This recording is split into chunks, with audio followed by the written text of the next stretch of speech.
So we will call this meeting to order. Welcome to the Board of Directors meeting for the Shelton School District for February 23rd. We'll go ahead and start with the Pledge of Allegiance. Oops, hold on a minute. Grab my screen share here.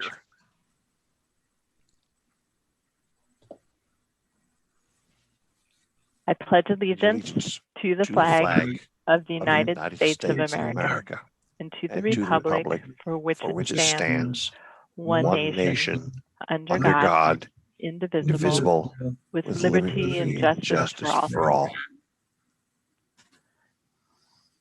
All right. Thank you very much, Bob, for having that ready for us every week. Appreciate that. Mm-hmm.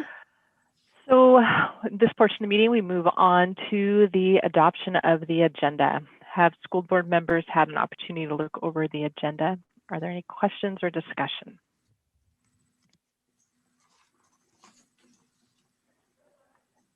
If not, a motion can be made.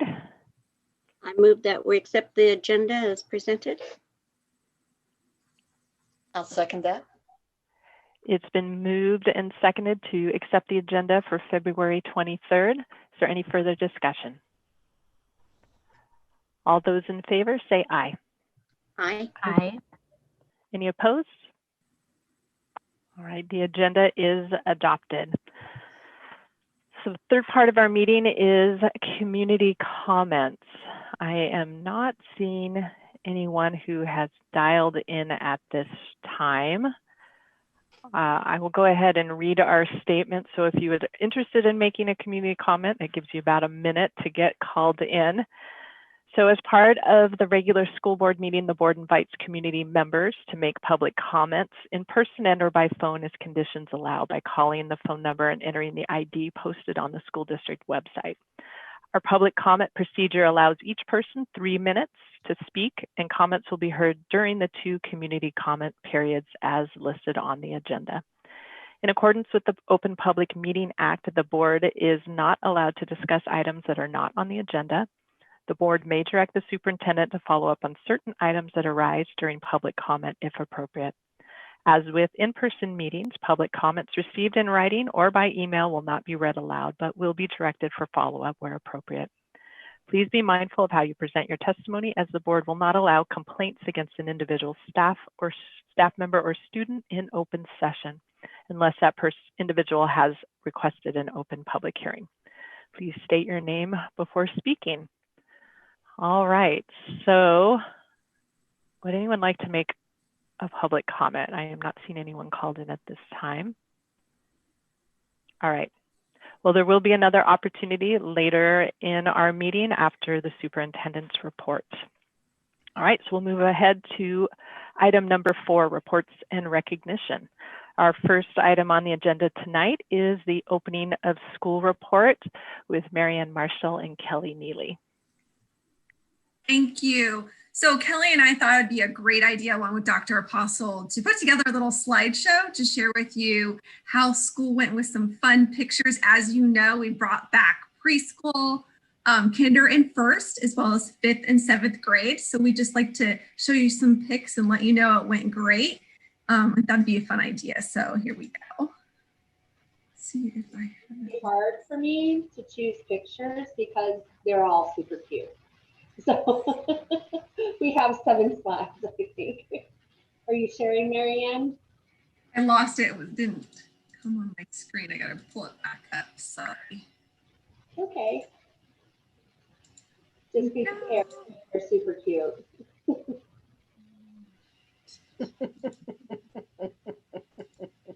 I know.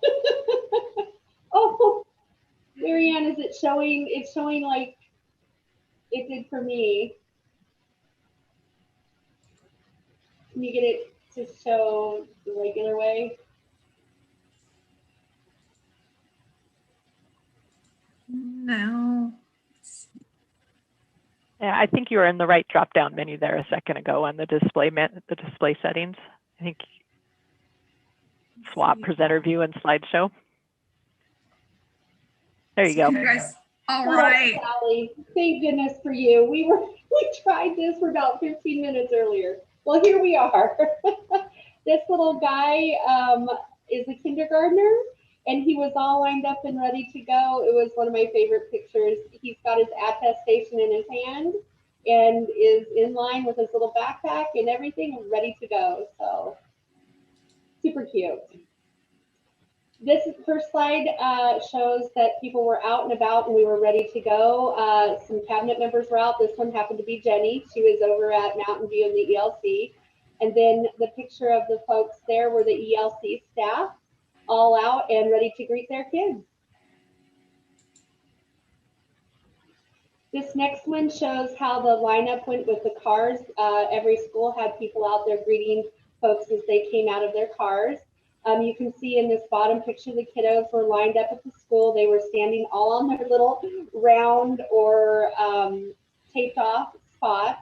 You can see the one too at OMS with the eagle.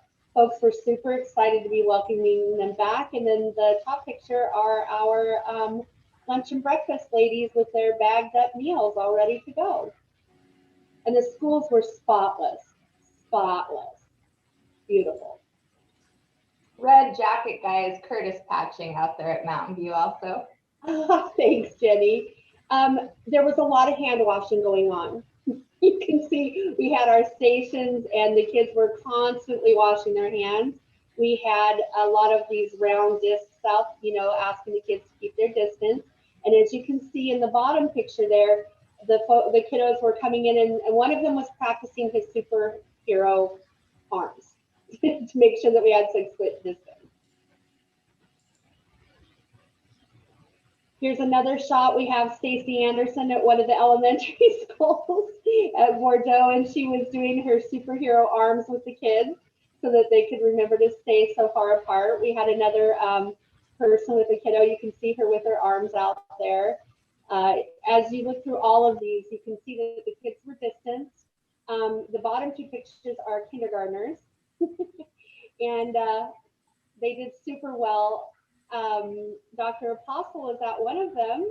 And Alex, would you like to share your little story about the mask? Well, I will do it very quickly. I was at Evergreen and I was walking through classrooms with Amber, our principal, and I walked into a kindergarten class and both Amber and I said, "Good morning." And a cute little girl turned around and her mask had the face of a puppy. And her response to my good morning was barking incessantly for about, I would say, a minute. So it was very cute and very gratifying to see everything working as well as it was. Yeah, they're super excited to be back. We all have to remember that for kindergartners, this was their first day at a school. Right. So it was really exciting for them. In these pictures, you can see a couple of different things. They were kids eating lunches and they were pretty, as you can see, pretty spread out. And then at OMS and OBJ, you can see how they were set up in the classrooms with plenty of space between the kiddos. Then we started into recess here. The kids, as you can see, they made plenty of places for the kids to play and space out and do different kinds of games, yet still social distance with their little masks on and everything. The day was a success. We had a lot of happy kids, a lot of happy staff, and in this one particular picture, a happy principal and her son. So it was a great day. It really was. All right. Great day, like Kelly said. We had a great start. We had cabinet members out in buildings helping. I was at Evergreen with Amber Targis, the principal there, had a great morning, and we just feel like it was a complete success. Everybody chipped in too. I want to give that acknowledgement. Everybody was out and about and doing different things and making sure that it went smoothly for our students and our families. Busing went really well in the morning. We had a couple of things that we worked on later, and it was as smooth as we could possibly hope for. Excellent. Well, thank you. The pictures are amazing. It's really nice to be able to visit virtually, and we get to have another first day on Thursday. So that'll be exciting as well. Dr. Apostle, you had something you want to add? Well, we have a few principals with us this evening, and maybe they can make a few statements about how they felt the first day. And we've got Chelsea, we've got Maddie, we've got quite a few people here. If you would, please. Yeah, I'm happy to jump in. I'm having some technical issues. So can you hear me okay? Yeah. Okay. We had just a wonderful day. I cannot tell you how amazing it felt to wake up and have it actually be February 22nd. We've been saying this date for so long, and then to just have it go off without a hitch it was amazing. Kids were smiling, and yes, you can tell that they're smiling even when they're wearing their masks.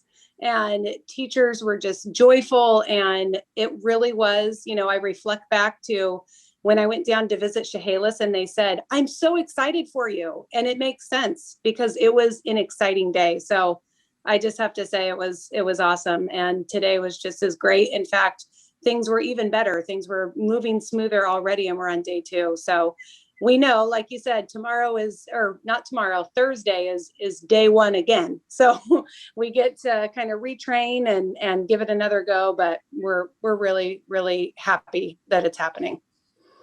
Thank you, Chelsea. Anybody else? I think the school board has the drift of things on the first day.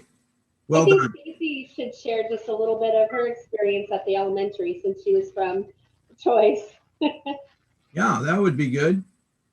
Yeah, I had a great time going over to Bordeaux. I was really lucky to get to go over there, and the kindergartners and first graders were just so cute, and they were excited. And I just have to say it was really fun talking to them because Bordeaux set it up really well to have that superhero distance between the kids. So I got to talk to all the kids about their favorite superheroes and their masks. And, I was just really impressed with how, I know it's been really a lot of work from the cabinet and the principals and all of the staff throughout the district, from food service to transportation, to get it to go. And it was really smooth. And it made me feel more confident about when we reopen Choice and Cedar, that it's going to go really smoothly for us too. So it was great. Thank you, Stacy. All right, are there any questions or comments from the board? I will just chime in and say I'm very excited. My 7th grade daughter will start her first day on Thursday. So we're excited to have her actually be back in the building. And it's been fun watching this end of it too, because while kids are back in school, she actually had her advisory class with her advisory teacher with the class she was in. So just doing that from home. So I know that it's a whole transitional evolutionary process as this whole thing goes along with, those that decide to stay online 100%, that's exciting that they're still able to do that and maybe even see their teacher in their classroom, while others do go back for the hybrid 2 days a week. And I'm very excited to see how that goes. My daughter was getting texts from her friends just saying that they were excited to be back in school. And it was so fun to see teachers and be in the building. And for so many of these kids, like my daughter, who's in the 7th grade, she's never been in OBJH. And I know 5th graders came back and they'd never been in OMS. So this is the first time, not only for kindergartners, but for some of our older kids just being back in a school building that they have never been into. So it is like the whole first day of school all over again. And it is wonderful to see different things on social media that I see parents posting of their kids that are excited. And, it just looks like things have gone really well. And I know it's been a tremendous amount of work for everyone. And it's almost hard to believe that it's actually, we've had 2 days of in-person school already. So it's pretty amazing. Thank you.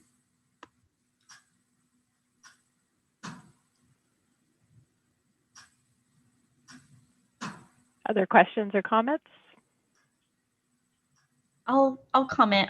My video is not working, so I apologize. But I think what's really exciting is that it did go smooth, and I think that's a testament to how much work went into it. So I think you all should be very proud of yourselves. I know Dr. Apostle obviously is proud of his team. So thank you for doing that for the kids. I think the parents are excited. It just is that one more step to normalcy, right? So Great job. Thanks, everybody. Thank you. All right. Any other last thoughts before we move on to item 4.02? I'll just ask a real quick question here. Of course, everybody did awesome. I'm glad it was a smooth start, all that kind of stuff. Was there any lessons we learned, anything we need to fine tune before Thursday or before the next wave in March? Well, I can start it off, and you know, we're always striving to be perfect. And so in our discussions, we're talking about all aspects of the reopening and trying to anticipate with different grade levels coming back here in the very near future. What are the issues? What are the challenges? But we're trying to deal with those up front. So just like we did with the opening yesterday. So I feel very confident that after refining a few things, we'll have a great opening for the rest of our schools and the rest of our students. So yeah, there's a lot to be learned, and we're learning and discussing as we go forward. Sandy, this is Chelsea. That's a really great question. We already had a few things that we said, okay, we're gonna, change this around for Thursday. We added an extra line up front, for example, at the front of the building. So we anticipated more students riding the bus. So we had more staffing back there, and wow, we had most of our kids be dropped off. So we just made a little change, and we actually did that after Monday, and today went even smoother. We cut our time down by 6 minutes. So that felt like a big accomplishment. But just those little things. I think that the district made a really smart choice by doing a slow rollout, as much as I would have loved to welcome back both grade levels, because it does give us time to say, okay, I'm doing this with 125 kids. What does this look like when I double it? And just, have, like Dr. Apostle said, refine your system, and we'll be ready when it's more students. So yeah, we'll continue to improve, but I'd say it went pretty darn smooth. Pick up and drop off, we'll keep working at those things, but overall. Well, thank you. And again, congrats to everybody on all the hard work and success for it. Thank you. And I was going to, now that Chelsea brought that up, that is something that I was wondering about, just with the busing part of it, because I think for so many families like myself, because I'll be doing this, they may have signed up for busing, but the first day going back or the first week going back, they want to be the ones to take their child there and see how that, drop off and that pickup's going to be. So I would imagine that we're probably going to see some fluctuation in how the busing goes, and maybe even our meal service, once people get more comfortable with being back in there and seeing how that's working, their child might say, I'd actually like a school lunch, whereas they may have thought they were only going to bring their own. So how is there a lot of flexibility with that? Do parents need to be, obviously if they need busing, we do know they need to be calling about that. Is that the same thing with meals as well too, that they would need to be making that a change through like their advisory class or their school somehow? Sure. That's a really great question, Carrie. And we're thinking the same thing, that parents probably wanted to see it themselves. They wanted to see those protocols. They wanted to get their student in the door, because it is like you said, like the first day of school. I anticipate more students will ride the bus. We had 90 bus routes made for Group A and only about 30 students that rode. So we know that parents planned ahead and thought, okay, I might not use it right now, but I'm going to go ahead and have a bus route made, and I might not start for 2 weeks. We've also shared with our parents that if you decide you want to get a bus route, what their option is, which is contacting the bus garage. And it does take up to 3 days to have a route made. You can't start the following day. But we definitely have planned and anticipated that. As far as meals go, we asked the question in the survey because we wanted to be prepared and just have an idea of what it would look like, how many meals to start with. But families can choose to eat a hot lunch any day, and it is free this year. And so we do a lunch count every morning, and that way food service knows how many meals they need. But again, the survey was just to make sure we have enough staffing in place and all of that. But people can absolutely make adjustments as they start to feel more comfortable, because I really think it is about getting in and getting comfortable for sure. Yes. Yeah. Thank you for that. Yeah, I just And want to add very quickly that Brenda and Catherine in food services and Holly work closely with the principals to adjust to the situations that Chelsea just mentioned. So we really think these things through ahead of time so that when we need to make adjustments, we have a plan and we can initiate the plan quickly. So were there issues around the busing and the bus routes? Is Holly with us at this time? I'm here. Yes. No, there were no issues.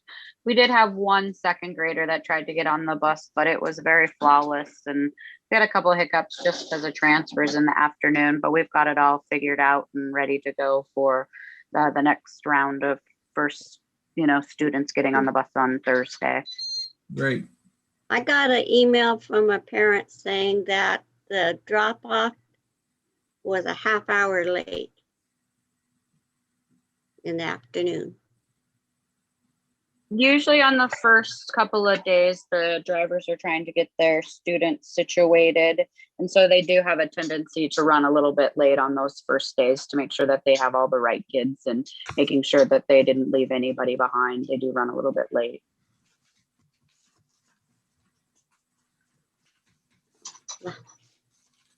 Well, it's just part of the adjustments. It's just good to have them back. Yes, it is. Did Amber have something she wanted to share? I thought she started to speak and may have accidentally gotten cut off.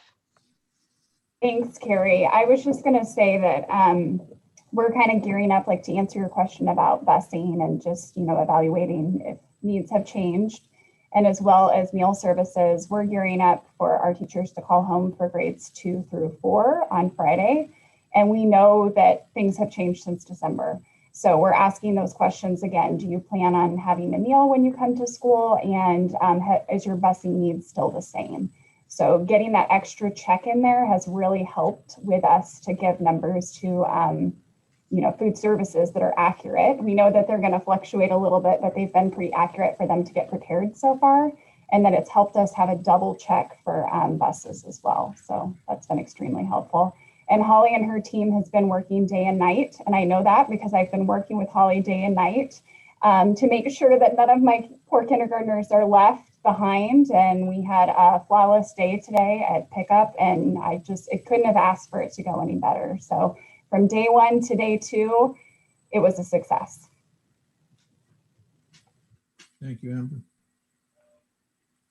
All right. Well, thank you very much. That very encouraging report. I know you all worked very hard to get this together so that February 22nd was a successful day, and it sounds like all your hard work paid off. So thank you, and thank you for your continued work as we roll more students into school here over the coming weeks. All right, so we're going to move on to item 4.02, which is the NIE property status and potential program review with Dina Alley, Don Wielander, and Mike Carlin. Good evening, and thank you so much for having us this evening. You are going to hear me say at least one more time that we've had exactly one meeting of an entire year's worth of planning, but we're so excited about the feedback that we got and the initial conversations with our community partners that we really wanted to come tonight and show you what happened at that one meeting. So I'm going to do a quick screen share and we're going to talk about some things. And then we're going to go on from there. So we had our very first meeting of our advisory committee for this new project on February 17th in the sub, 7:30 in the morning, because our community members are made up of construction people and they wanted to see our faces, and they wanted to do it very early in the morning so that they could then move on with their day. These are the members of our community that were with us that day. We can't say thank you enough to them. They were all very, very engaged, very excited to be there. And immediately we're like, yes, we want graduates of this program right now. And so they can't wait to become involved and to help us design this program. So I want to do a real quick review because sometimes we use terms interchangeably, and we want to be very clear. So remember, the entire academy is called the MET, Manufacturing, Engineering, and Technology. We tend to talk about the MET when we refer to our new building, but in the totality of the project, it is the actual Manufacturing, Engineering, and Technology Academy. And right now in green, you see our current construction pathway. So 9th graders take construction 1, 10th graders take intro to CAD and construction 2, and then the plan has been for construction 3 and construction 4, and those get progressively longer and more in depth. So that's just a little kind of reminder of the structure of the academy and the construction. With the fantastic acquisition of the Nye property and these excited community partners, we are considering this proposed revised construction pathway. And what I'd like is for Mike Carlin to actually go through this, because as our current construction teacher and resident expert with many, many, many years of experience, he's someone who can actually talk about what we propose to our community members. So Mike, would you walk through this with us? Sure. First, as Dina introduced me, I'm Mike Carlin. I am the construction teacher here at the high school. I've been here since last September, so it has been quite the adventure to get started in the construction trades. Before I came to the high school, I spent 35 years in residential remodel and construction. So, and being freshly out of the industry, I have seen very recently and talked to many contractors and people that I've worked with over the past, some of the problems we're seeing with trying to hire people, hire students, hire kids, hire younger people to come into the trades. And we're really looking at trying to get our 18-year-old, trying to get our high school graduates in a position where they really understand what goes on a construction site, how a construction site works, know what to expect. You know, you're expected to show up ready to work at 7:30 in the morning. We have a full 8-hour day of work. And, you know, if you're not working, you're not making money, you know, teach them some of these things that go on a construction site. And, you know, as much as we teach the basic skills of swinging a hammer, framing a wall, and so on and so forth, there's a lot of it that is just the fundamentals of working on a construction site and working around tools and understanding how all that works. So like Dina said, right now we have construction 1. We have our freshmen coming in an exploratory class. They come here into the shop. We teach them basic tool safety, basic knowledge of the tools, basic safety of being around this atmosphere. Then as students move into construction 2, they take intro to CAD because we want them to understand cabinet drawing. We want them to understand drawings, start looking at blueprints. We don't need to get them in depth into it, but we want them to know what a dimension line is, what a center line is, what some of those basic things are. And now what we're looking at with the acquisition of the Nye property is once they hit 11th grade, possibly creating a split in the program. One of the fundamentals is my background has been finished carpentry, cabinet making, and that type of thing. I have a background in carpentry, in rough carpentry as well, but over here is more where I came from. And one of the things we are struggling with in the industry right now is to find craftsmen, to find people that know their trades really well. So we wanted to make sure we were covering both sides of the spectrum. There are students that are going to want to be shop guys. There are students that are going to want to be finished carpenters, cabinet makers, heading down that path. But we are going to have students that are going to want to. I'm going to want, you know, he wants to be an electrician. He wants to be a roofer. He wants to frame. He wants to do the dirt work. So there is that side as well. So with the acquisition of the Nye property, it gives us the opportunity to set up that program in that way. So I can keep students here at the shop, here on the high school campus, and we can work towards more woodworking fundamentals. We can work towards more finished carpentry skills. We can learn about how cabinetry is built. We can build a set of kitchen cabinets. We can talk about furniture building. We can talk about design a little more, so on and so forth. And those students that really want to just get into it, we're setting up programs at the Nye property where they can experience all the trades. We've kind of looked at some different ways to put things together where each unit will consist of HVAC, electrical, plumbing, so on and so forth. And that's what our 11th graders will be experiencing out on the Nye property. A 1 trimester, 2-hour block class where they're out there for an extended period of time, and they'll experience each one of the trades that we use in the construction process. And then as they move into 12th grade out there, if they make the decision and stay in the program, they're going to take those skills that they've learned in their 11th grade year in their Construction 3 program, and they're going to culminate that in a year-long project.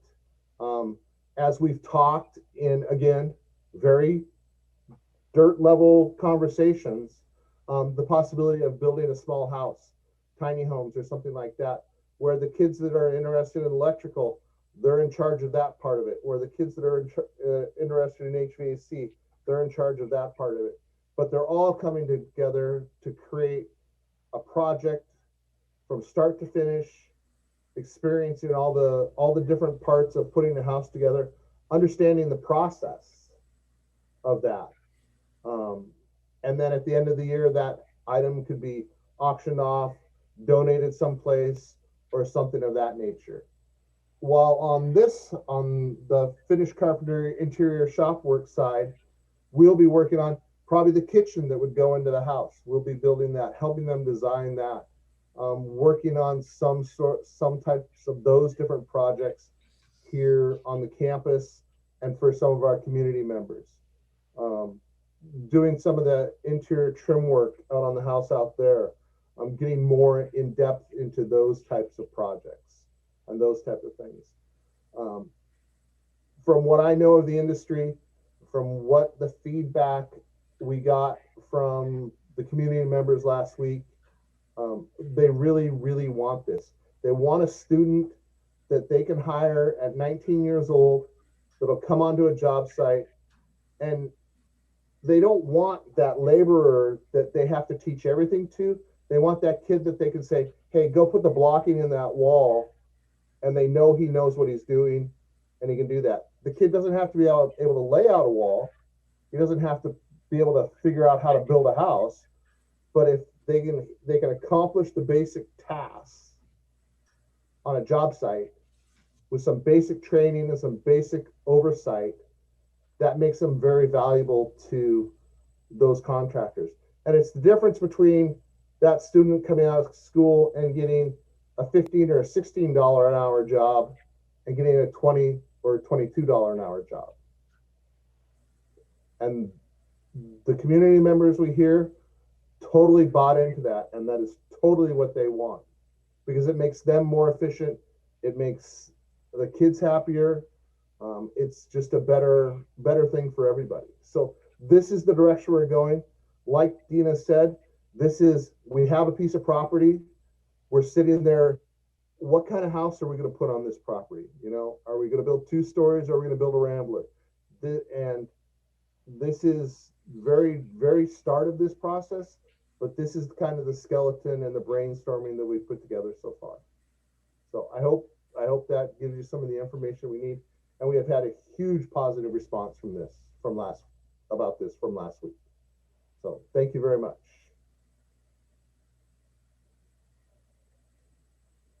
Thank you, Mike. I really appreciate you going through that, because you are our resident expert. So this continues right along with that discussion. The other thing that we talked about with our community partners is how this flows right with everything we talk about in every academy.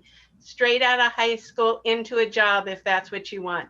A skill set that you can continue to hone in further schooling, a skill set that you can use while you're going to school. We even talked about how valuable it is for an architect or an engineer to go through a program like this and have an in-depth understanding of what happens before you design a building or you design a house. It's good to know how it goes together.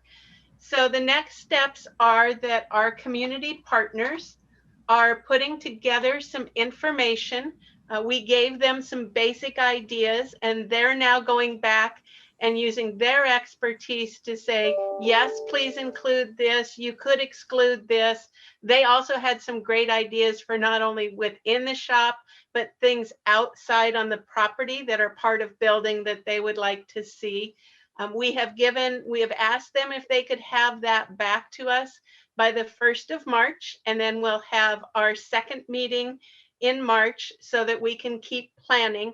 And just like we talk about a regular routine when we're planning an academy, we'll do a year-long process because we'll need to write new course descriptions. We'll need to plan for the building out there. We'll need to do all of those things. But again, for meeting number 1, it was just so exciting that we wanted to come forward and show you what progress we've made already and how excited the community members are. Dawn, did you have anything that you wanted to add that Mike or I didn't cover? No, I think I just want to make sure that we drive home the point that it's not an overnight process, that it's going to take quite a while to get the frameworks completed, curriculum that we're going to use, the equipment needs, the facility needs. The one thing I do want to say, I would love it if some of the advisory members were on the board meeting tonight, because I really want to thank them. Every one of them is local, being from Mason County. We have a very diverse representation of businesses, from plumbing to electrical, HVAC, finish work, framers. Very, very happy that they stepped up to the plate and they're willing to help us out. And 2 of those, our plumber and our electrician, are fairly recent Shelton High School graduates. Yes, and they have thriving businesses. They're both very, very busy. Well, excellent. Thank you very much, Dina, Dawn, and Mike. That was, it's exciting to see this already moving forward. So Alex, you have a comment? Oh, you're still on mute.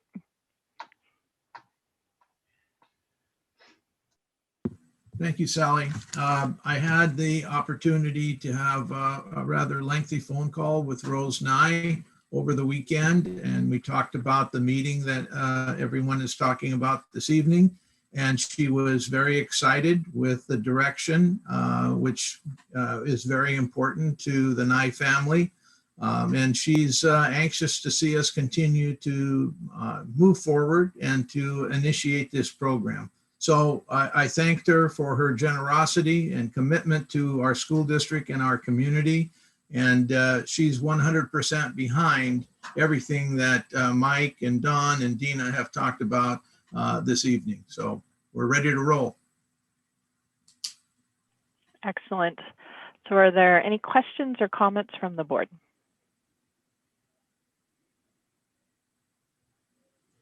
I'm just one of those that's very excited about this Med Academy as well. So kudos to everyone and glad to see it moving forward. Thank you. Yeah, I just think this is an excellent example of the community partnership and how it can be exciting for kids in the schools, and then what they can then go off and do within our community or go further with whatever they might choose to do in those careers. So this is very exciting, and just really happy to see the synergistic relationship with the community partners that they did step up, and that's just awesome. I'm excited to see the first kids go through this. I know it's still going to be a lot of work, but it's very exciting as all of these get built out. All right. Go ahead, Alex. Just one last comment. You know, we have a philosophy in our school district when it comes to these different projects that follow through and getting it done all the way is of paramount importance. And that's what we talk about. You know, we're in the planning stages, but we see the end of the tunnel and we want to be there, and we're working hard to get there.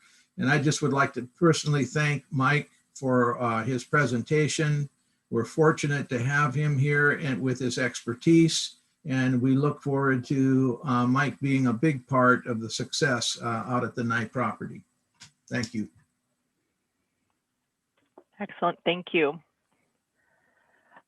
All right, well, item 4.03 is the Cedar High School update with Stacy, Amber, Dina, and Dawn.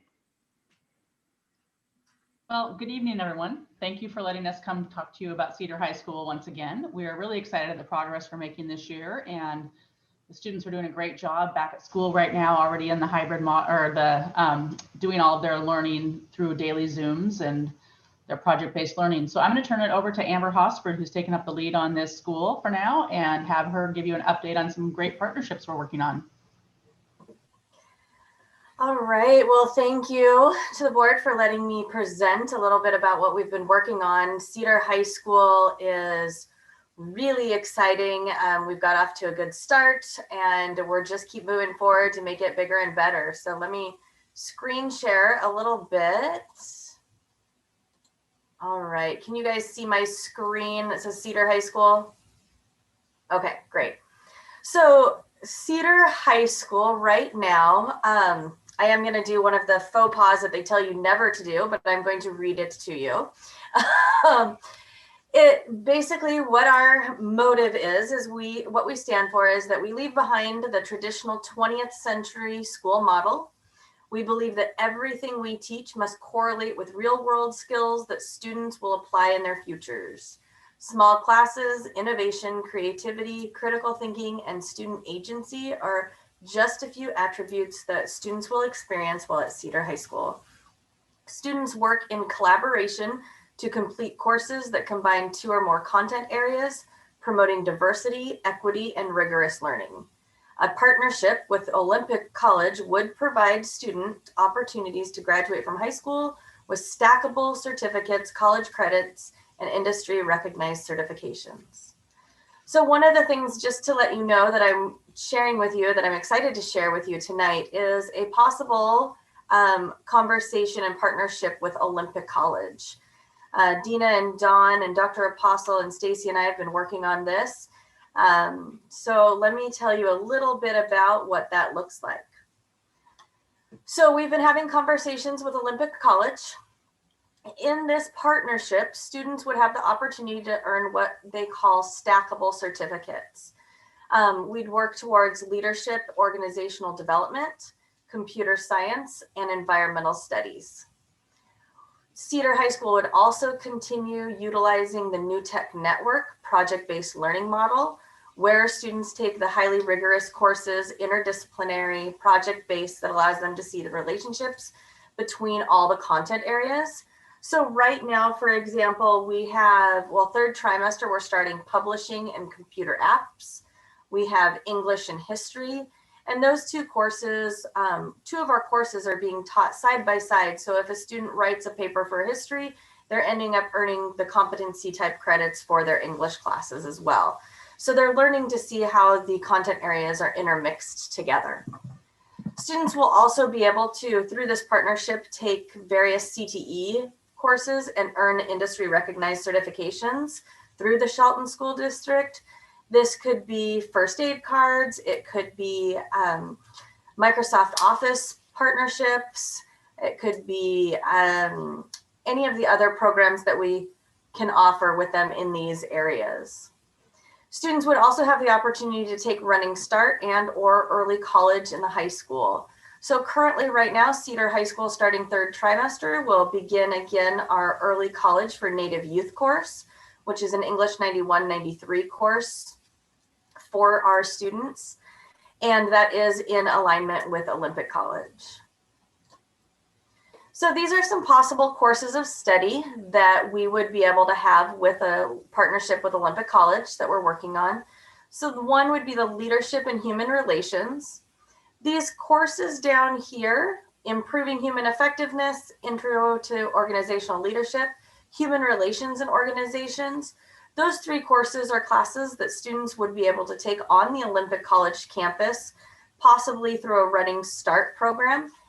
And they would end up with the Leadership and Human Relations certification. So they would have that industry recognized certification by the time they graduate from high school. Courses they would take at Cedar High School would be, as of now, again, we're still in this partnership process of development, leadership, journalism, and our Native Studies courses. For Olympic College with our computer science, they would take some Java, Java 2, C language. And again, these classes would allow students to earn the software development essential certification. At Cedar High School, in order to tie into those, students would be able to take web page design, computer programming, robotics, computer applications, those other courses as well.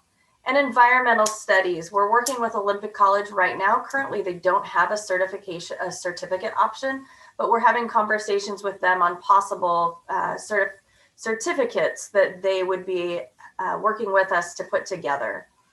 And as far as at Cedar High School, they would take natural resources, ecology, ecology of Northwest streams, lakes, and forests. And those are some just to name a few. Now I keep mentioning these things called stackable certificate pathways. And just to give you kind of an insight of what that is, this is something that Olympic College does.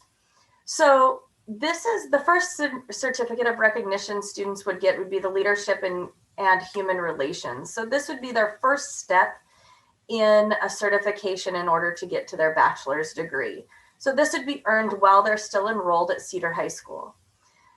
The advantage of working so closely with Olympic College is that students would be on the college campus, they'd have experience in the classrooms, and then more likely to be, as we know, more likely to be able to continue on and see themselves not only academically, but visually on a college campus, knowing that they can actually pursue that. The next certification after graduation they could pursue that would stack on top of this. So this is 3 courses, and I believe this one is 5 courses. So they would take 2 more courses and they would get another certificate of completion in organizational performance and improvement. Again, that stacks on top of this certification for advanced leadership with another couple courses. And then eventually they would be able to stack it on again and have their complete AA degree in organizational leadership and resource management. As soon as they're done with their AA degree in this area, they would then be able to continue on with Olympic College in their Bachelor's of Applied Science in Organizational Leadership and Technical Management. We're very fortunate that Olympic College has that option in order for students to earn a 4-year degree with Olympic College. And this again keeps our students in our community working towards that progression. So that's a little bit right now of the partnership that we are working on with Olympic College, and we just kind of keep moving forward and more doors are opening. So are there any questions? So questions for Amber. So at this point, I know at one point, and maybe I just missed, maybe you said this earlier, but students would actually be able to be on Olympic College campus then. And so would our Cedar High School then be located on Olympic College, or would it be sort of a mix of our current building or possible future building and Olympic College? Right now, we are definitely having discussions with Olympic College. I know Dr. Postle's working towards that. It would be ideal, to be able to increase that partnership, I believe, with Olympic College in order to allow our students to have access to their campus and really get that true college feel so they can see themselves, especially our underrepresented students who don't typically see themselves going to college. They can really get that feel of already being on a college campus, so it's not as new or scary when they continue their education. And I would just add to that, Sally, that there, like Amber said, we've had lots of conversations, and with the whole cabinet team that we're partnering with, Dr. Apostle, Dina, Dawn, Marianne, everybody, we are looking at that as a possibility, but the final plans are not totally finalized yet, but Olympic College is looking at their facility space. They do have some availability there. We would love it if our students could be located there. Like Amber said, one of the tenets of New Tech is really trying to have students take some college classes while still in high school. And we know that just with our Gear Up grant over the years, it's hard to have students persist at the college level. And this partnership would be amazing to have it locally to where those students do take those courses while they're still in high school. And then we'll also be looking at partnerships with other colleges too, because we know some students may choose a technical program, they will also be prepared for a four-year college, whether it's OC or another school that they want to go directly to. Excellent, thank you. Other questions for Stacy and Amber?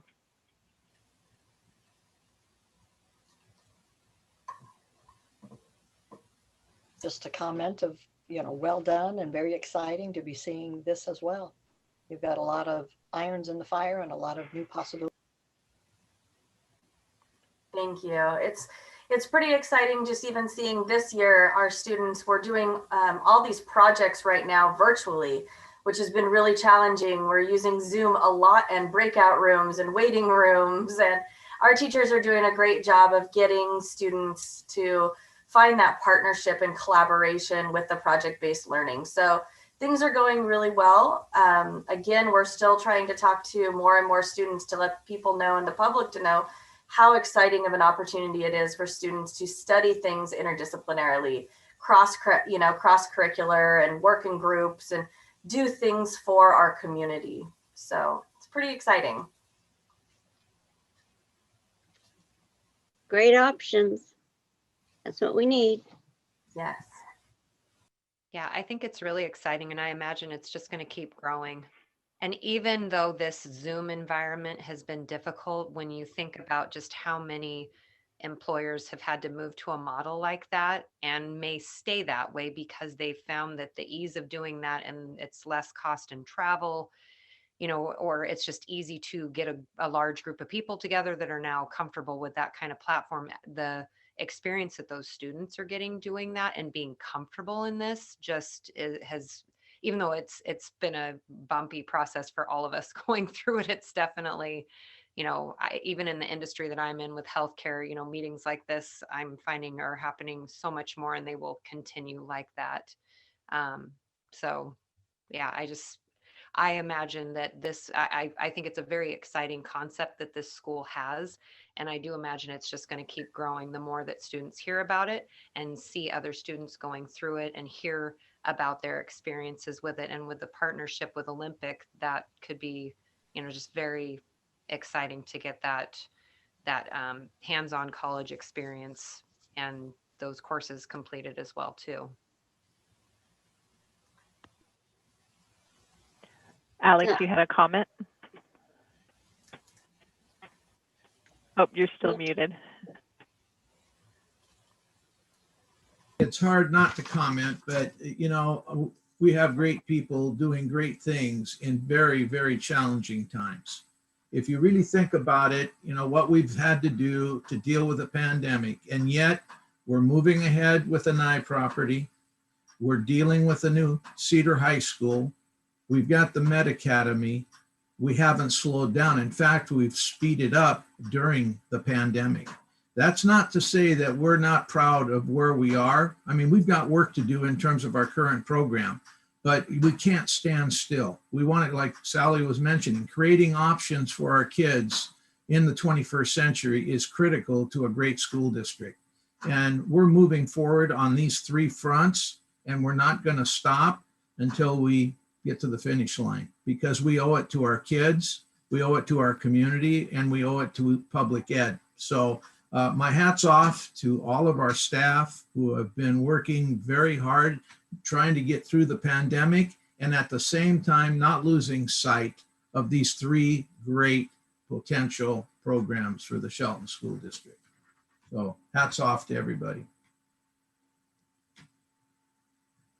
I was just wondering about the enrollment. Do you see it? Is it increasing?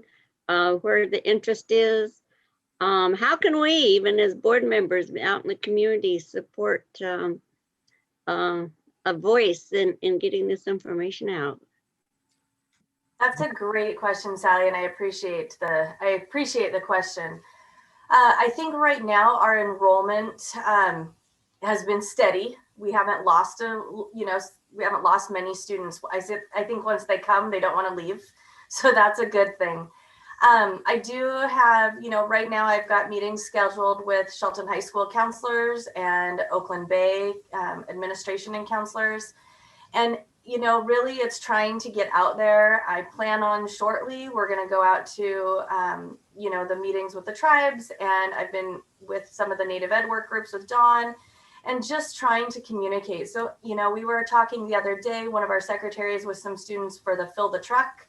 And people didn't even know that Cedar High School existed. So she's sending out flyers and applications to people to help spread the word. So if there's any community events that you think would be a good fit that I could present at, or if you would like to bring information to, I'm more than happy to present and talk about all the exciting things that are going on at Cedar. Again, just to get more people to know what's going on, I think it's going to spread like wildfire as soon as we get going. And I agree with, everything Amber said. There's been some great publicity around it already, both in the newspaper, on the radio, and things like that. We were able to make a presentation to one of the Rotary clubs, but it just seems like we still need a lot more help getting word out there, because I think once we have more information for students, one of the exciting things is even second trimester, our students' attendance has been really strong, and that's attendance for Zooms throughout the day. That's not necessarily working on an online curriculum. They're coming in, meeting with each other, doing breakout groups, making projects together. And so, yeah, we just need to get the word out there more. So we appreciate your help with getting that info out. And like Amber said, she's got a whole plan to roll out those marketing pieces for this spring. We're all set to go talk to all of the last year, right when the pandemic hit, we were set to go talk to all assemblies for all of the Shelton High students. And so it slowed us down a little bit, but we're going to keep going. I just will add, Sally, build it and they shall come. And that's what we're going to do. We're going to build out. And what's really great is that these three programs are, along with our athletic and activities program, our new athletic complex, and everything that's happening there, and these three new programs and the programs that we already have in place, they all come together to support in earnest the vision that all of our kids will graduate from high school and go beyond. Everything we're doing every day in relation to these kinds of programs is building support for the vision of our school district. So I'm very happy about all of that. Thank you. Thank you. All right, well, I think that is a good segue into 4.04, where we're going to talk about another new program that we are moving into, and that is the Met Academy. So Dina and Dawn, you're up again. Yeah, so we're just full of good news tonight, which is the best time to come to a school board meeting. This has no visuals. It's a very quick update. We just, as a team, wanted to let you know, now we're talking about the Met Academy building, the new building on the Shelton High School campus that will house the mechatronics classes, as well as other things, but primarily it's for that pathway. So much good news. We are still on time, on budget. We are out for bid. So it is open for contractors to bid. Robert Heron will be doing the contractor walk around if any of them are interested in seeing that. Wednesday, Robert? I believe it's the 25th, so Thursday. Thursday. And next Thursday. So that will be Thursday. Bids will be opened on the 9th. So bidding closes at 2 p.m. on the 9th. Brenda will be picking up bids from the district office. We will have an in-person bid opening at the Shelton High School Performing Arts Center so that it can be physically distanced for anyone who wants to be there. And you were so excited when you heard Jake Fullington talk about his other courses. We are so happy to report that Jake Fullington approached Dawn and I and said, listen, I've been through all of the coursework and I've rearranged everything. I know exactly where everything goes. And so I would like to be the teacher. So we're very happy to report that Jake Fullington will be the teacher in that new building in our mechatronics pathway. He's incorporating all of his engineering standards into that. And he couldn't be more excited, and we couldn't be more excited that Jake wants to do that. So that is very good news all the way around. I think Dawn and Brenda have done an extraordinary amount of work getting ready to purchase equipment for the building. So that is all on track and happening and ready to go. So we are appreciative of all the work they had to do behind the scenes. So we have nothing but good news to report. And now everyone, please just keep your fingers crossed for the 9th that we get bids that are in our budget and are what we are hoping for and looking for. And at this point, we just have nothing but good news. So we just wanted to come share that because you have been so supportive of that project. And, you know, we have made that project come together and kept to a very strict timeline. We thank our project manager, David Brown. He's very good about keeping all of the players right on track and making sure that we don't miss anything. So Robert, Don, Brenda, anything else that we missed? Great summary. Well, like you said, the equipment bid has been secured, complete. We're ready to go on that. Right now, what we're doing is we're pricing all the other things such as the student stations, the student work benches, the hand tools, things of that nature. I'm looking at my budget to see where I can be able to purchase that. We already have a brand new milling machine, brand new bandsaw that I checked on yesterday to make sure that they were still in the location they are, and they are. They're still boxed up. So we're ready to move those over when the building is complete. Been doing a lot of work with Jake Fullington on what he is going to need to open that facility up. And I'm happy to say we have a lot of brand new robotic stuff we were able to buy last year with anticipation. So it's all boxed up in a storage room I have up on the campus. So we are actually way ahead of the game on this project, which I'm very happy to say. Can't thank Brenda and Robert enough for their help on this. We meet bi-weekly with the architects and with the project manager, and things have been very, very smooth on it so far. All right, questions or comments? I had a little bit of just a clarifying comment. So, you know, just as I'm listening to this, I'm thinking if any public is listening in, it might get a little bit confusing. So I want to see if I actually have it correct. The Met Academy as a pathway will include what is housed in the Met building that's going to be built, but also what is going to exist at the Nye property. And more. May I show you a visual, Carrie? That would be lovely, yes. And I don't know if everybody knows where the Nye property is located. So, you know, I know that that's on a different part of town. It is. So yeah, I would love to see a visual of that.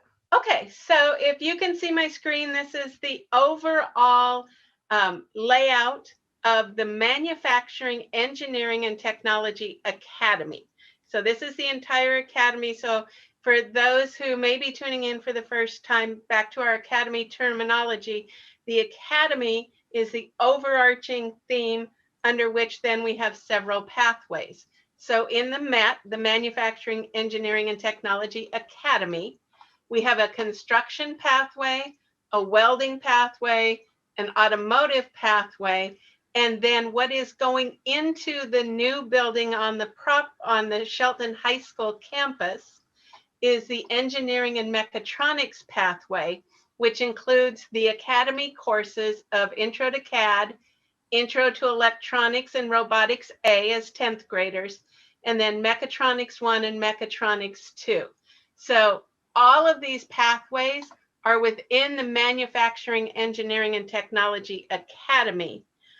And we've named that new building the MET because if you look at in future planning, that would be where expansion for other pathways that are included in the MET are. So that's why the building is named the MET, but it's because it houses part of the Manufacturing, Engineering, and Technology Academy. Does that visual help, Carrie? It does, yes. Okay, perfect. And then Don, would you like to describe where the Nye property is? Okay, the Nye property is about 2 miles out Cole Road on the left as you're coming from the first Shelton exit. You take Craig Road by the park and ride there, take a left onto Cole Road. and go about 2 miles and it's out there. There's a little over 9 acres, just under 10 acres that we were able to acquire from them. And there are 3 buildings on it currently. One is about 8,700 square feet and the other 2 are smaller buildings that were used for a manufacturing facility at one time. Thank you, Don. That's really helpful. I think it's just good to continue to, I guess, give further explanation as some of these things are developed for whoever may be tuning in.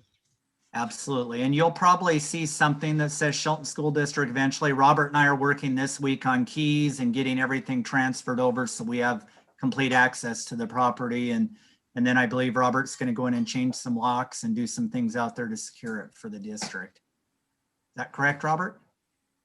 That is correct. Well said. All right, thank you. Other comments or questions? All right, appreciate all of the very good news and all the exciting things that are happening in terms of our academies and Cedar High School. So moving on to item 4.05, district improvement plans. We're going to start with Terry Meisenberg, Executive Director of Human Resources.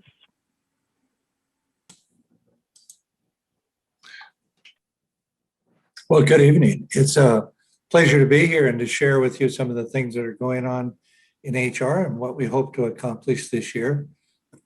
Under the academic achievement for students, continue to recruit highly qualified staff because I think the district has been doing really a great job of that. The focus that we're looking at to enhance what's already going on is to put an emphasis on certificated and classified staff who are bilingual, and to look for that and to make sure that that's a part of our recruitment process. As an interesting aside, I interviewed 6 teachers today to be substitutes in our district. And one of the questions of course, had to do with whether or not they were bilingual. 2 of the teachers are, and we're going to get them on board right away. We also, all this talk that's going on from Don and Dina and, Amber and Stacy and everyone about what's going on with the academies. It's really exciting. I mean, it's just really exciting. And from an HR standpoint, we want to make sure that we are supporting the recruitment of staff who have those kind of qualifications, but also qualifications, and we'll talk about it in just a moment, of the 21st century educator, because people who are teaching English, math, science, et cetera, as well as the programs, the CTE programs specifically, they need to be able to mix well and to understand where we're going and how we're going to get there. So our recruitment process is focusing on those 2 things in particular. But also, one other thing that's there is to work with building principals and departments to prioritize the staffing needs, including an increase in qualified substitutes for teaching and para positions. We need more subs and we need more para. And so we're beginning a conversation about how we grow our own, how we begin to look at that. And between Dr. Apostle and Marianne and Marshall and Kelly and myself, and we're really talking about the process of growing our own and looking at how we can increase the people who are with us. In fact, I had a really nice conversation today with Heather Kowalski, who's the president of the Para Association, and talk about teaming up and working together to begin to grow our own around paras and helping them pass the para exam and get them on board. So we think we have some really exciting ideas, but the main thing is to make sure we're supporting the programs that are moving forward in the district. Increase the school quality and student success indicators. Well, we're really running 2 schools now, and I think, everyone agrees we will be doing that for quite some time, probably forever. Two schools in the sense that we have a face-to-face school and we also have an online school, and to make sure that we're supporting both of those programs, and we're looking for teachers and paras and educators and people who have particular expertise on both sides of the house, not only in terms of specialty programs like the academy, but also the online programs. So the more we can tailor the skill set of our teachers and our paras for kids in those programs, we think that's going to really improve attendance. It's going to improve performance, and that's our goal, of course. Ensure every staff member is a 21st century educator. It's really a big deal. We have gotten that into all of our contracts, but it's more than just having it in the contracts. In almost every meeting we ever have with Dr. Apostle, he's always talking about what I think are just the spot on issues of, our kids need to think globally, but they need to work locally. They need to have the kind of technology skills, knowledge, and know-how in order to survive in this world and thrive. But there's another part of that too, and that's the process of stepping up. And one of the things that happened 2 days ago was with the opening, I think everybody felt just great about how things went. And part of that was, it really falls back to this, being a 21st century educator, which means we need to be able to step forward and do the job that needs to be done in order for all of us. And that was a great example of that. But that whole philosophy has to permeate everything we do. And HR is really aware of that and supports that, appreciates that. And even today, interviewing potential substitute teachers. One of the questions we ask about is for them to talk to us about what it means to be a 21st century educator and how could they bring that to Shelton.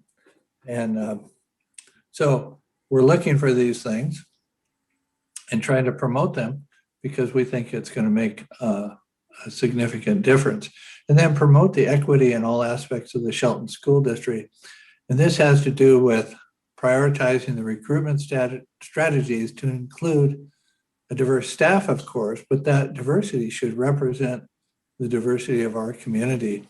And part of the way we do that is to begin to not only have a generalized goal, about Spanish speakers or the skill set that we want teachers to have, but then to do an inventory of every school and every department and answer a simple question. If you could hire anyone, what skill set would they have? We need more elementary male teachers. Okay. How many are we going to hire this year? What's our goal? What are we looking for? How many Spanish speaking staff do we have in our department or in our school? What could we do to get people on board?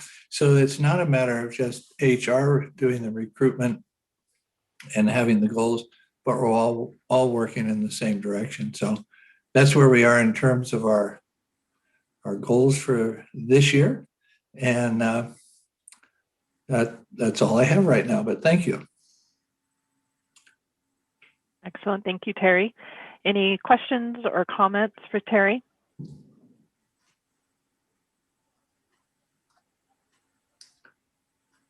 All right. Well, thank you very much. Thank you. We will go ahead and move on to the superintendent's district improvement plan. Thank you very much, Sally. And I must say that I will go through the process and address each one of these goals, each one of these 4 goals. But I think what you've heard this evening is truly the district improvement plan.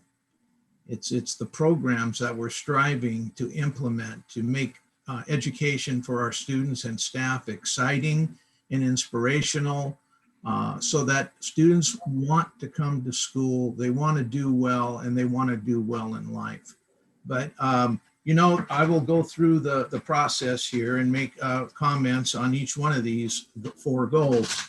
But there is no question that the pandemic has impacted and altered not only the district improvement plan, but our school improvement plans, which you've heard already. But since the time that our principals reported, things have changed in respect to all 4 goals. There's no question about it.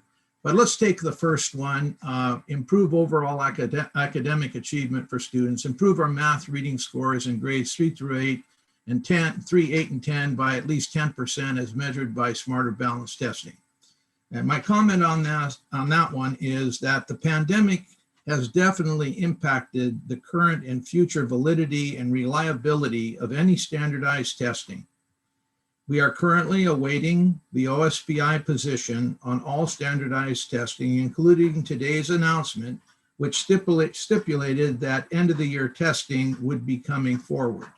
I'm not so sure about where that's going, and I'm not so sure about what that's all about, but I will keep the board apprised of what that means and if it's going to happen. Number 2, increase school quality and student success indicators. Improve PK-12 curricular program success through progress monitoring of student failure rates, attendance, discipline, and dropout as measured by increasing on-time graduation by 15%. We are continuing to monitor all school quality and student success indicators. Our intent is to provide a more realistic and valid picture of these indicators once all students will be directed to return to school on March 15, 2021. My intent would be to come back through on this particular goal after we accurately assess those indicators and report to the board. I think it would not be, I think what I would report today in those areas would not probably be fair and accurate. So I will present the information on goal number 2 towards the end of the school year. Number 3, ensure every staff member is a 21st century educator. Develop and support contract language that continues to define expectations and standards of a 21st century educator. Add at least 1 to 2 additional components through the collective bargaining process. We are probably the first school district in the state of Washington to include specific language in a collective bargaining agreement pertaining to 21st century expectations and standards for all staff.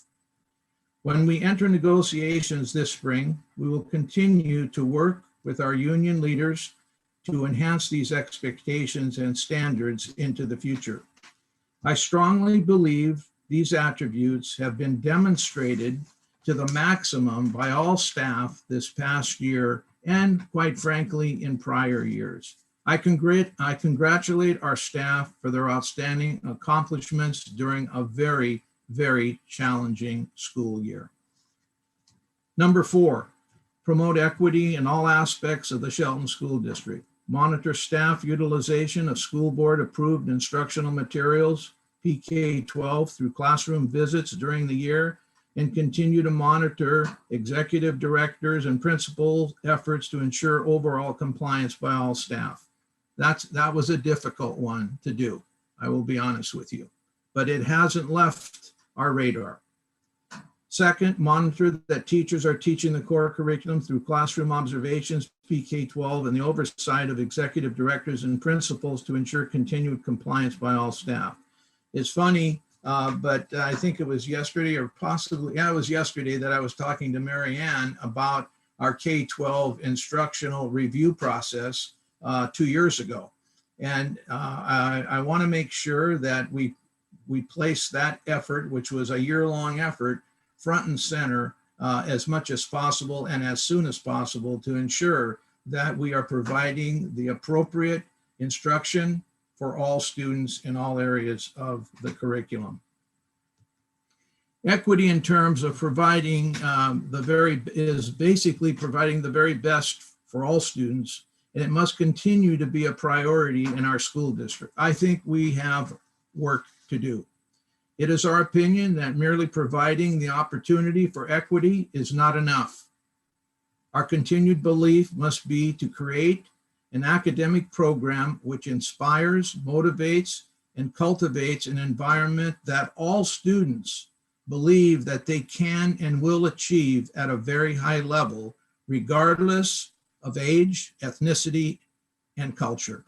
This must be where we stand as a public school system in America. We need to create a system of hope that we encourage students every single day to be the best that they can be. And our responsibility is to make sure that that happens. And it's something that our school district, along with every other school district in America, must concentrate on more than ever before.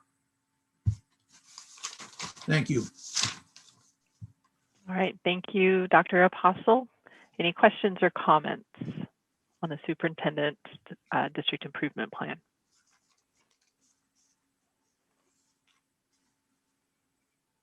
All right, well, I thank both of you very much. Appreciate having these plans. It's helpful to not only to see the school improvement plans, but also be looking at what we're doing at the district level as well, and how that applies to all departments. All right, item 4.06, January 2021 budget status reports and enrollment update with Brenda. Hey, good evening. I've got a couple different slides to share with you. So we'll start with the budget status first. Can everyone see that? Are we good there? Okay. So this will be January's 2021 budget status report, and I have quite a bit of information to share with this one, and probably not all of it so good, but we'll go through it all. And please ask questions because it's a lot to absorb, I know. You will see the January general fund budget status went down from the December balance. We are at $1.642 million. There are quite a few things that play into January. January is one of the months that OSPI or the state decided to hold back 0.5% of apportionment. They started this process last year. As you know, they hold back about 2.5% and don't pay it now until the end of July. So the impact for January, just for that piece, is $253,000 that we were reduced by in January. There's a total of the 2.5% of approximately $900,000 that has already been held back, and we will receive that at the end of July. So that's something to keep in mind as we're going through each month for budget status. Also in January, if you remember when I did the financial statements for 2019-20, there were a couple pieces of recovery in there of money that was not spent. And all of those pieces are revenue that come through on the apportionment statement. So we receive the money ahead, but if you don't spend it all, you have to pay it back. And that happens in January every year. So a couple pieces of that, we had some CTE recovery, about $238,000. I'll give Don and Cricket credit. They tried to spend that money, but due to COVID and the shutdown, I mean, they were buying equipment like crazy, but they maximized their carryover, but we still had to pay some money back. And then we also have some LAP recovery of about $127,000. And then there was a little bit in the detention center. It was about $20,000. So that plays into the January balance because they take that right off the top of your January apportionment. Another piece you're going to see this month and next month is the CARES money that we received, the $975,000. If you remember, that was a spend it and then you get reimbursed a month later. So we had a pretty good size purchase this last month. We paid for 300 new Chromebooks, and then we started paying for the hotspots we've been providing out to the students. So there's a reduction in the fund balance of about $130,000. We did receive that in the apportionment that we're getting this week. So you're also going to see I'm doing a pretty sizable check for the K-12 curriculum at the end of this month. So it's going to reduce February's fund balance because we will not get that till March. So you'll continue to see that type of thing happening. So that is the general fund summary piece. Another piece that I want to share with you that I received the apportionment statement for February today.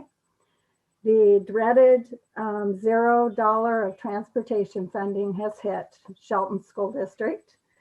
We did not receive any money for transportation this month at all. I was sharing with Dr. Apostle earlier that previously our funding was just a little over $3 million for transportation. The new apportionment statement has taken that down to $911,547. They have actually paid to us a little over $1.1 million. So that means there's potential we will be paying back about $277,000 if our ridership numbers don't come in enough to cover that.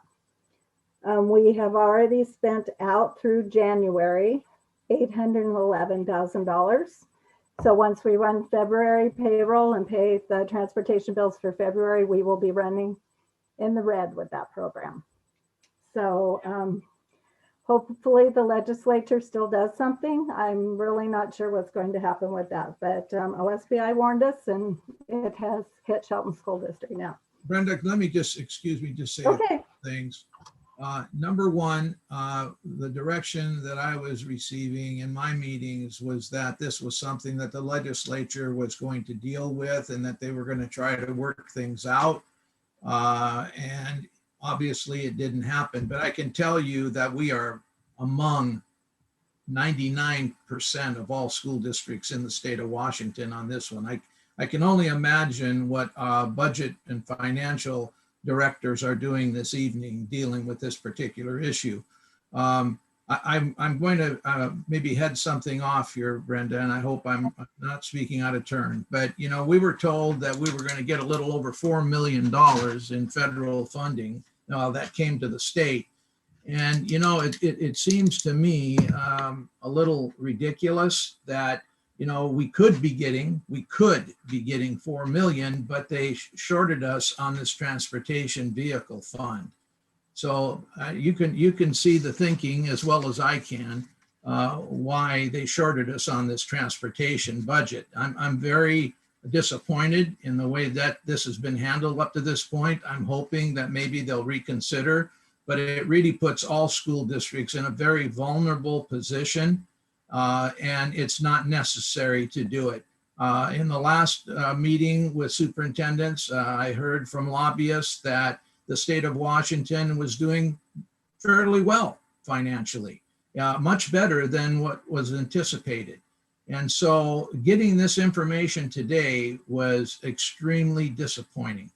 And I'm hoping again that something changes or we get additional money from somewhere, because it's just not equitable and fair. Excuse me for interrupting. No, that's totally fine. You and I have had numerous conversations on this today. So I'll go on, and then if you have questions, I'll let you answer those at the end of this. But so that's all for general fund. Capital projects fund, we have $921,086 in there. We do have another state match payment coming. We're getting down to the final amounts. It should be right around $500,000. It was for the furniture purchase for both Mountain View and Shelton High School. They told me today it will arrive on March 1st. So that'll put some money into that account. Debt service fund, of course, is the tax collections to pay the bonds, and we're building that back up. So that's at $473,791. Associated student body, not much activity there still, $442,176. Transportation vehicle fund, we have $250,941. I talked to Holly today. She's got some quotes for some buses, so she's going to start putting those orders in. And then, of course, we have our private purpose trust fund, our scholarships. So we have the Drake Scholarship at $208,467, the Mike Johnson Memorial at $5,471, and the Bolt Memorial at $25,687 for a total in that account of $239,626. Are there any questions on the budget status piece before I move to enrollment?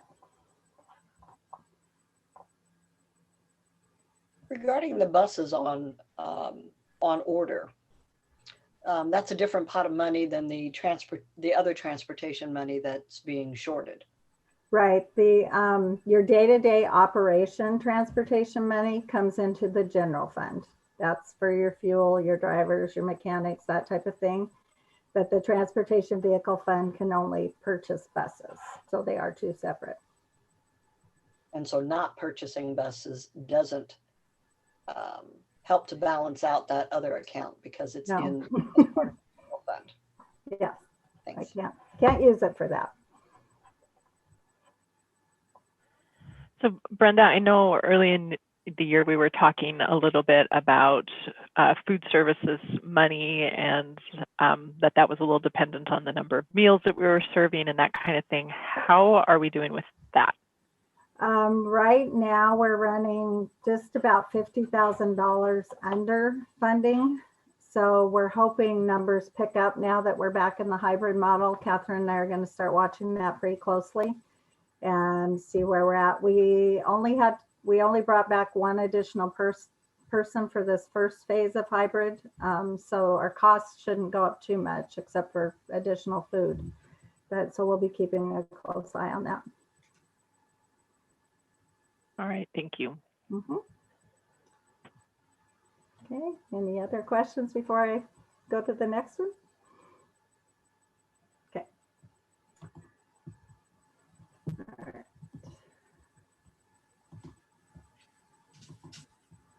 right. Okay, so what I did this time, since last time I shared with you from September through February, I just took January through February change this time so you could see what happened from the past month.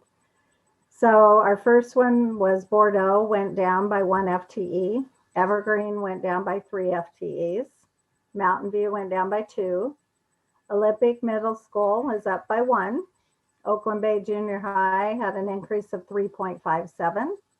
Shelton High School had an increase of 5.4. And Choice went down by 3.47. Their Pathways program in the middle school did not have a change. They stayed steady. And then Cedar High School went down by a 0.4.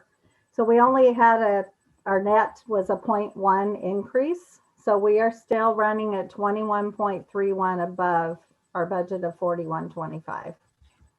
So we're staying steady. So that's a good thing because this time of year we tend to start going down. So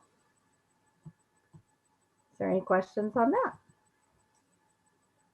I think I just would like to say that I credit our teachers and our administrators for these numbers. These are unbelievable numbers based on what we're going through and what I hear from other school districts in terms of their enrollment. To have this type of enrollment during these challenging times, I think speaks very positively regarding our program and regarding our staff and everything that they're trying to do every single day. So my hat goes off to them too. Thank you. All right. Okay, thank you. Well, thank you very much. It's good to see the enrollments holding steady. This is a little breathing room. Yeah. All right, moving on to item 4.07, Hall of Fame and naming a basketball court update with Key. Hello, good evening. So I'm here to give you guys an update on the basketball court naming and the Hall of Fame. So with the basketball court naming, we received a nomination last school year to name the basketball court after Terry Gregg. Soon after, the facility naming committee sent out a survey to all of our families and community members to gauge their feelings on that matter. After the survey closed, the pandemic hit shortly after, and the committee placed all facility naming on hold until further notice. During the February 4th study session, the topic was revisited and we decided to move forward onto the next steps in the process. And so the next steps of the process will be for the committee to meet again, and we'll review the survey results and decide on a recommendation to present to the board. Our next meeting is scheduled for March 10th, where we will revisit the topic. Per board policy 6970, The committee will determine a recommendation, which will be presented to you guys, the board, for the final approval, rejection, or modification. So that is where we're at with the facility naming.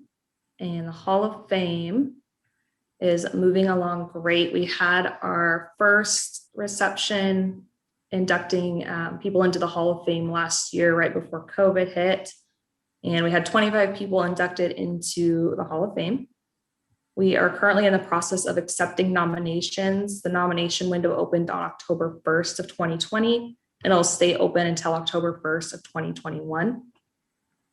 And so anyone is welcome to submit a nomination for the Hall of Fame, and that information is posted on our website. There's an online form people can fill out, which is quick and easy, or they can print out the form and mail it to the district office or drop it off at any time. And so far, we're very excited to receive 11 nominations, and we should be receiving more soon, hopefully. And the committee's been working super hard on promoting all of the Hall of Fame and trying to get more nominations. We've been using the district website, social media, community groups. We put ads in the newspaper, district newsletters, word of mouth, and Richard Lewis and Tara Smith are scheduled to go on iFiber next week with Jeff Slakey to put another promo out there. So it's exciting. It's moving along. We're getting a lot of good feedback. Excellent. Thank you, Katie. Questions or comments for Katie? All right. Thank you very much. You're welcome.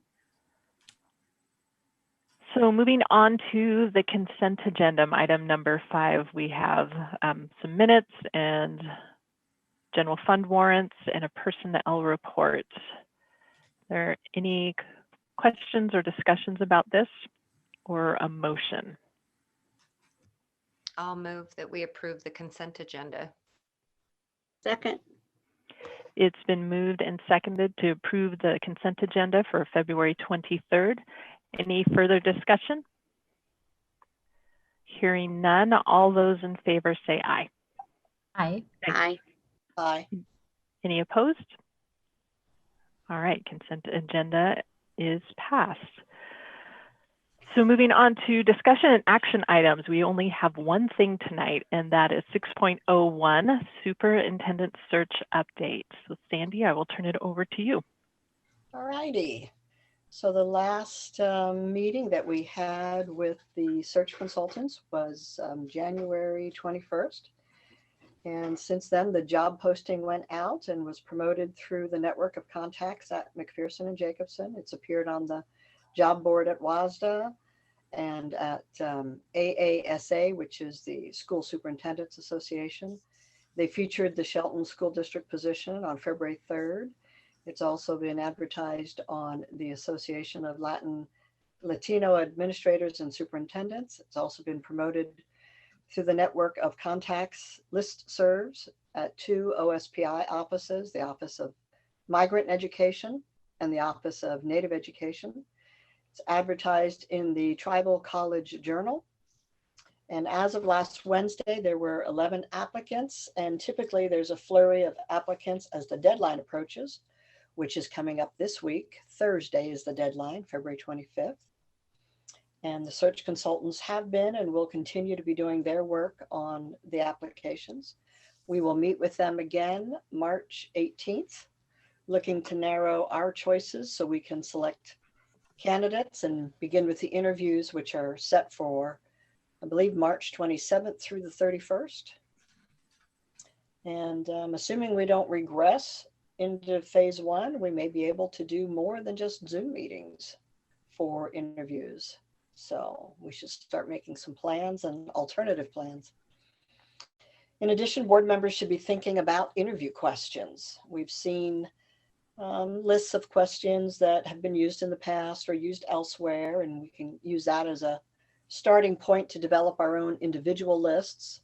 And then, of course, our search consultants will help guide us in crafting each board member's input into a list of interview questions that we'll be using. And that's it for the superintendent search update, unless people have questions. It's going to be a busy time between March 18th and early April. So. All right, questions or comments?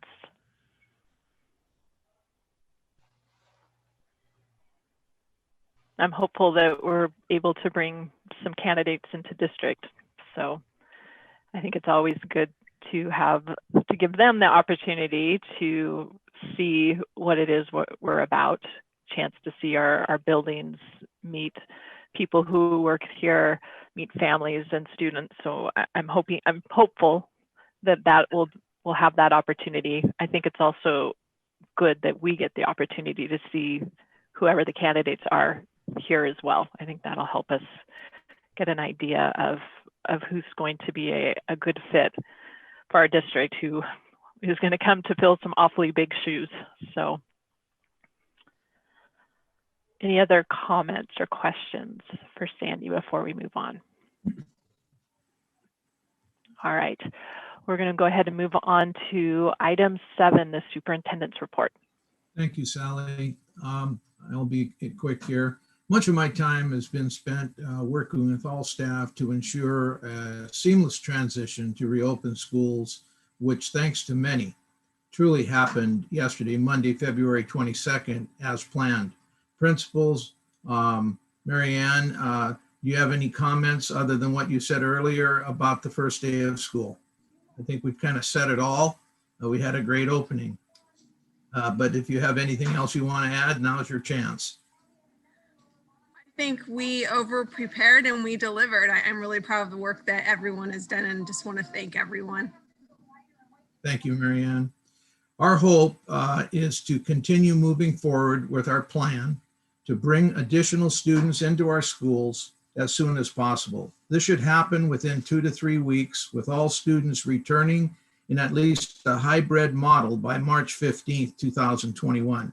A big thank you again to our staff, families, and of course, to our students for all of their efforts, patience, and continued perseverance. Second, congratulations to all of our athletes and coaches for their efforts to prepare for a shortened season. We are experiencing success in all aspects of our program. Our athletic complex is second to none, and if you haven't taken a walk through to see what's happened up in that area, I suggest that you do, because it's really heartwarming to see what's happened with those facilities. Thank you to our community and to our school board for making all that happen. Thank you for your commitment, your generosity, and continued support for our students to give them the very best that we can offer them. Our goal is, again, to develop a pre-K-12 academic and activities program, which is second to no one. Second to no one. This effort is key, quite frankly, to our vision of 100% high school graduation. If students are experiencing success, if they're motivated to come to school through our academic programs and our extracurricular, co-curricular program, they want to stay in school, they want to succeed, and they want to be successful and to have a very successful life. So I'm very proud of our school district. I'm proud of our staff. Thank you to the school board for all your support, and to cabinet and principals and assistant principals and counselors and everyone to have brought us to this point. And I'm expecting us to finish extremely strong by the end of the year in all respects. Thank you very much. All right, thank you, Alex. So at this time, we will move on to our second opportunity for community comments. So if there is anyone who would like to make a community comment, I guess Bob, maybe just briefly give the instructions for unmuting and raising hands and that sort of thing, please. Yep. If you're calling in by phone, you wish to make a comment, you mute and unmute yourself with *6.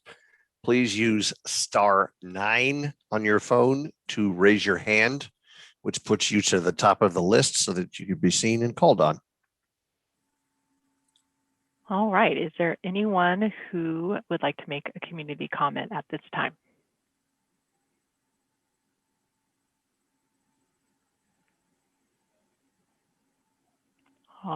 right, seeing no one raising their hands. All right, well, we will go ahead then and move on to board member comments. So Sally Brownsfield, I see you're unmuted. Why don't you go first? Okay. Well, I'm doing the same thing day to day that everybody else has done, of trying to reopen the Child Development Center that I'm the director of, and trying to hire teachers. So not an easy thing to do. But just wanted to share a couple things. With the reopening, got something from our community out here from a parent that shared a picture of her little girl just saying, "My daughter loves kindergarten." And then from a friend of mine that I spoke with earlier today, I've been on Zooms all day long. But he's the father of a high school student over in Paulsbo. And they came to play a game at Shelton. And he was so excited. He said, "Of course I couldn't go in, but I stood outside that gate and watched." And was so happy, you know. And so I know this is just happening 100-time-fold for all of our community members and all those that we interact with. So, you know, we've had some pretty hard times. I'm hoping that people are being careful that we can continue this, because right now people are pretty jubilant, and it's heartwarming to see. So that's all for me. All right, thank you, Sally. Carrie, would you like to go next? Yes, I would love to go next. Yeah, I just want to thank everybody for the hard work that brought us to this state. It's pretty incredible. And I know that it's been a bumpy, rocky road with lots of moving posts along the way, and a lot of hard work and a lot of planning. And it has been wonderful to see excited faces, you know, of kids and teachers going back to school. And I do want to always remember, I still continue to be on the statewide school board calls. And I do know that some schools that have gone back, one of the things that they've continued to say is, while we celebrate people going back to school, continue to look at the successes that we are having for supporting our kids and teachers who are doing this continuously online.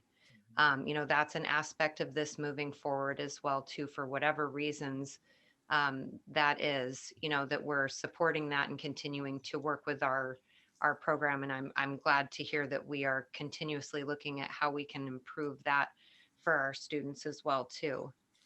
It's been very exciting watching all of the athletics that go on. I have to say thank you to the coaches, to the athletic directors, for getting these athletics shown, whether it's through social media, because I've watched volleyball matches through social media. I've seen pictures of, you know, the cross country team, and congratulations to the girls cross country runners. I think they took all the top 5 spots. It's the first time I've seen that happen, and ever happen here at Shelton. So that was fantastic. I'm seeing coaches post about swimming and diving, and I was able to stream both the varsity and JV football games that have been played, which were very exciting to watch from our own home, and to see all of the fans that are around the stadium. You know, it's been really nice to just see the community support that's out there for that, and to watch the dance team perform for the first time, to see the cheerleaders out there. It's just been, you know, they're all out there, and you really can tell that people are smiling even with their masks on. So you can definitely see it by their eyes. And it's been nice to see that. And my own daughter got to participate in her very first volleyball match. That was really exciting. She's playing 7th grade volleyball, and they had Chehalis come up and visit. And of course, I couldn't be in there to watch it, but just tonight they sent us YouTube links to be able to watch the matches. So I really appreciate the creativity in helping, bring the parents and the fans into the loop while there can't be spectators at all of these things. I've actually been meeting with the Board of Health a couple more times than usual. We are interviewing a new health director for Mason County, and there've been a couple of great candidates. So I'm part of that group that's doing the interview process. So that's been interesting to be a part of during this pandemic as well too, but we do have some really great candidates. So I'm excited about that as well. And just excited for my daughter to start school on Thursday. We're part of Group B, so it's been fun seeing the pictures of Group A, and it's going to be interesting getting her up and going earlier than usual and in a building. So I know that that's a challenge that many parents have had, and making sure that they're all dressed and teeth brushed and everything, because sometimes that wasn't happening until about 3 o'clock in the afternoon. So anyway, that's it. Just thank you everybody again for the hard work, for the board reports that you submit to us as well too. It's really nice to see those on a weekly basis. All right, thank you, Carrie. Lynn, would you like to go next? Sure. I don't have much of a report. I'll just echo what Sally and Carrie said. And it's just exciting to see the families and the kids and the teachers and staff and everybody and the community excited about kids getting back to school and sports happening. And so thank you for everybody who made that happen. Excellent, thank you. All right, Sandy, you're up. I think everybody before me has said it so well. I don't think there's anything else that I can add to it. So I'll just be brief and say ditto, ditto, and more ditto. All right. Let's see. So I just had a couple things. Let's see if I can remember them both. So tomorrow, not tomorrow, Thursday, the 25th, there will be an open forum, 6 to 7 or 6 to 7:30. Okay, 6 to 7. So that will be a good time to come for questions, especially since everyone who will, both groups will have had a chance to have experienced at least their first day at school. And so that'll be a good opportunity to hear more about that and ask questions. And of course, any other questions that you may have for Dr. Apostle and Cabinet. I also wanted to say earlier this month was Counselor Appreciation Week, and I know that our counselors, they deserve more than a week or a month. They deserve appreciation year. I know that especially this year they've been working their tails off to really meet the needs of all of our students. And as we've been saying over and over, in these challenging times, that's an even more challenging job. So thank you to our amazing counseling staff that has gone above and beyond.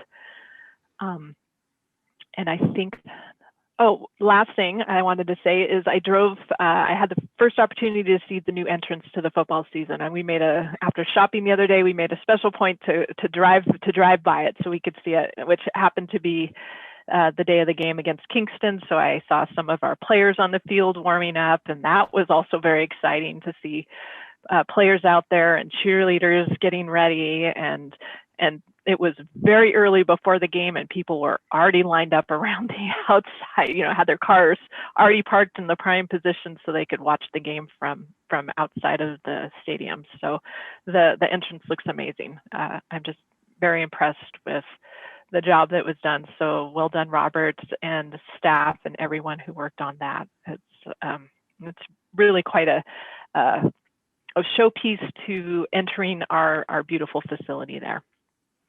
All right, so that's all for me. We do not have need for an executive session tonight. So we will move on to item number 11, which is adjournment. If someone would like to make a motion. So moved. I'll second that. It's been moved and seconded to adjourn. Any further discussion?